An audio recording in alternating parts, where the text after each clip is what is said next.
واخا ولينا عايشين واحد الواقع اللي صعيب بزاف.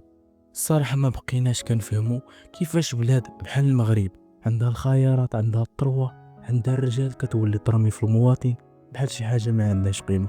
واليوم ولا البارح ديما نفس الحكايه، المواطن هو اللي كيخلص الثمن، واللي كيضيع عائلته، واللي كيتشرد، ولا كيمرض وما كيلقى دواء، ولا كيتقهر وما كيلقى حتى شكون يسمعو، ولا كيهز في قلبه اكثر هو من اللي كنشوفو البراني الاجنبي اللي ما عنده حتى علاقه بينا، كيشوف فينا ولا كيحن علينا وكيقدم يد المساعده. فينا هما المسؤولين ديالنا اللي المفروض يكونوا الاولى؟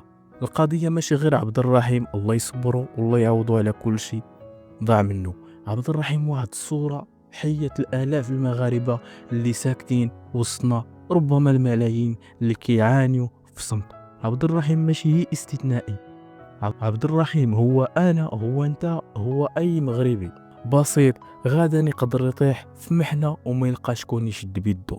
المثل الشعبي قال الا ما حسيتيش دير اللي بغيتي، وهنا كنشوفوا مطابق بالحرف. مسؤولين ما كيحشموش وجههم صحيحه وما كيحسوش وما كيهتموش، سرقوا الثروه، سرقوا الفيلات، القصور، ولادهم عايشين في الخارج كيقريو في احسن الجامعات، وحنا خلاونا نتسناو الصدقات من الناس اللي ماشي منا.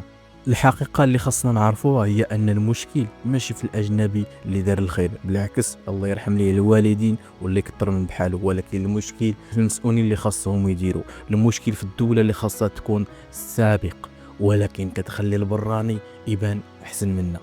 هذه هي الإهانة الحقيقية، أنك تشوف بلادك ساكتة بلا مسؤولية، ساكتين كأن الموضوع ما كيهموش، وهذا السكوت هو اللي كيهز في قلوبنا كاملين كمغاربة. اليوم كنقولها بصوت عالي، بلادنا خاصها تحضن ولادها قبل أي حد آخر، بلادنا خاصها تكون ماشي جلاد عبد الرحيم واحد من ضحايا كتار، ولكن خاصنا نفيقوا ونعرفوا أن الموضوع أكبر من قصة واحدة، راه عندنا الآلاف القصص اللي كتسالي بدموع وحسرة. في الأخير ما كنبقاو ما نقولوا غير حسبي الله ونعم الوكيل في المسؤولين.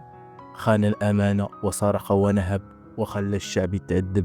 متاع الدنيا إلا قليل والكراسي زائلة، ولكن دعوات المظلومين عمرها ما كتضيع، وغادي يجي النهار عند ربكم تخصمون.